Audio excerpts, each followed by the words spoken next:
Back to bill entry. നമ്മൾ കഴിഞ്ഞ വീഡിയോസിൽ നമ്മൾ ബിൽ എൻട്രിയിൽ എങ്ങനെ നമ്മൾ ബിസിനസ് രജിസ്റ്റർ ചെയ്യാമെന്നും അതിൽ എങ്ങനെ പ്രൊഡക്ട്സ് ആഡ് ചെയ്യാമെന്ന് കണ്ടു. ഈ വീഡിയോ നമ്മൾ കാണാൻ പോകുന്നത് എങ്ങനെയാണ് പ്രൊഡക്ട്സ് നമുക്ക് സെയിൽ അഥവാ ഇൻവോയ്സ് ക്രിയേറ്റ് ചെയ്യാന്നുള്ളതാണ്. നമുക്ക് ബിൽ എൻട്രിയിൽ ഇൻവോയ്സ് ക്രിയേറ്റ് ചെയ്യാൻ മൾട്ടിപ്പിൾ ഓപ്ഷൻ കൊടുത്തിട്ടുണ്ട്. നമ്മൾ ഹോമിൽ നിന്ന് direct quick action create invoice കൊടുത്തിട്ടുണ്ട്. ഹോമിൻ്റെ അപ്പുറത്ത് ടാസ്കിൽ നമുക്ക് സെയിൽസ് ഇൻവോയ്സ് ആഡ് ചെയ്യാൻ ഓപ്ഷൻ വന്നിട്ടുണ്ട്. അതിന് പുറമെ നമ്മുടെ ബോട്ടം റൈറ്റ് കോർണറിൽ പ്ലസ് എന്ന ഓപ്ഷനിൽ നമുക്ക് ഇൻവോയ്സ് മാർക്കുകൾ കൊടുത്തിട്ടുണ്ട്. നമ്മൾ ഏതെങ്കിലും മുഖേന ഇൻവോയ്സ് ക്ലിക്ക് ചെയ്യുക.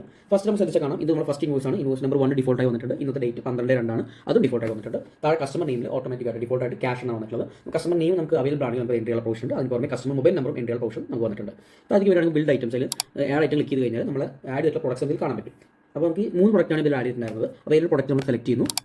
അതിൽ നമുക്ക് ക്വാണ്ടിറ്റി സെലക്ട് ചെയ്യാൻ ഓപ്ഷൻ വരുന്നുണ്ട്. അതിന് മുകളിൽ സെല്ലിംഗ് റേറ്റ് കാണിക്കുന്നുണ്ട്. ക്വാണ്ടിറ്റി സെലക്ട് ചെയ്യാൻ നമുക്ക് പ്ലസ് മൈനസ് എന്നുള്ള ബട്ടൺസ് ഉപയോഗിക്കാവുന്നതാണ്. അതിന് പുറമെ നമുക്ക് ബൾക്കായിട്ടുള്ള ക്വാണ്ടിറ്റി വരുന്നെങ്കിൽ നമുക്കിവിടെ എഡിറ്റ് ചെയ്യാനുള്ള ഓപ്ഷൻ നമുക്ക് വന്നിട്ടുണ്ട്. നമുക്കിവിടെ ജസ്റ്റ് 3 ക്വാണ്ടിറ്റി കൊടുക്കാം. അതിന് പുറമെ ഡിസ്കൗണ്ട് പെർസെൻറ്റേജിലും എമൗണ്ടിലും നമുക്ക് മാർക്ക് ചെയ്യാൻ ഓപ്ഷൻ വന്നിട്ടുണ്ട്.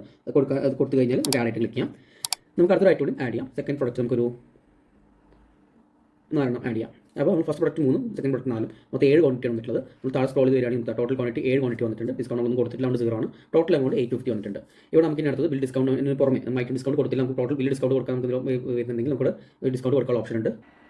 അത് നമ്മൾ താല്പര്യമാണെങ്കിൽ round off received balance click കഴിഞ്ഞാൽ ഓട്ടോമാറ്റിക്കായിട്ട് നമുക്ക് എമൗണ്ട് റിസീവ്ഡ് കാണിക്കും. നമ്മൾ ബാങ്കിലേക്ക് എത്രയാണ് വന്നത്, അതായത് ക്യാഷ് എത്ര വന്നത് കാണിക്കുന്ന ഓപ്ഷൻ ഉണ്ട്. എല്ലാം കഴിഞ്ഞ് താഴെ റിമാർക്സ് കൊടുത്തിട്ട് സേവ് ആൻഡ് പ്രിന്റ് കൊടുത്തു കഴിഞ്ഞാൽ നമുക്ക് ബില്ല് പ്രിന്റ് ആവുന്നതാണ്. ട്രാൻസാക്ഷൻ സേവ്ഡ് നമുക്ക് ഡയറക്റ്റ് ബില്ല് പ്രിന്റ് ചെയ്യാനോ ഈ പുതിയ ബില്ലിലേക്ക് പോകാനുള്ള ഓപ്ഷൻ ഉണ്ട്. പ്രിന്റ് കൊടുത്തു കഴിഞ്ഞാൽ ബ്ലൂടൂത്ത് പ്രിന്ററോ അതിൽ കണക്ട് ചെയ്തിട്ടുണ്ടെങ്കിൽ നമുക്ക് ഡയറക്റ്റ് ഇന്ന് PDF പ്രിന്റ് എടുക്കാവുന്നതാണ്.